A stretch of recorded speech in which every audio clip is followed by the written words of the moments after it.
In today's video, I'm going to teach you how to import a PDF into Miro, a step that's as straightforward as it is functional. Miro, as many of you know, is a fantastic platform for team collaboration and visualizing ideas. Importing PDFs into Miro can broaden your options for sharing information, whether for brainstorming sessions or detailed project planning. Let's walk through the steps to make this happen effortlessly. First, we're going to start by navigating to the toolbar within Miro. You'll want to look for the option labeled Tools, Media, and Integrations.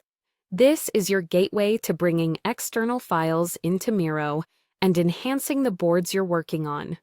Take a moment to locate this because it's going to be your first stop in the process. Once you've opened the Tools, Media, and Integrations menu, you'll see an option to Upload. You'll want to go ahead and click on that. This is the action that triggers the system to open up to your choices of external files, paving the way for your PDF integration. In the menu that follows, look for and click on My Device.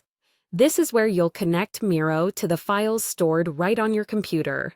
It's pretty intuitive from here because, just like when you're uploading files to other applications, Miro will access your device's file explorer. Now that you're in your device's file explorer, the next step is to select the PDF file you wish to upload. Browse through your files. You might find it helpful to have the PDF already pinned or in a location that's easy to find to save time. Click on your chosen PDF file and confirm your selection. And that's it. You've successfully imported a PDF file into Miro. From here, you can take advantage of the various tools that Miro offers to annotate, move, or even resize your PDF as needed. As a tip, remember that organizing your Miro board after importing can be crucial, especially if you're working with a large team or presenting to stakeholders. Consider adjusting the size and position of your PDF to ensure it fits well within your overall board layout. By following these steps, you're well on your way to optimizing your use of PDFs in Miro. It's really that simple, a small action with huge potential for enhancing your collaborative workflow.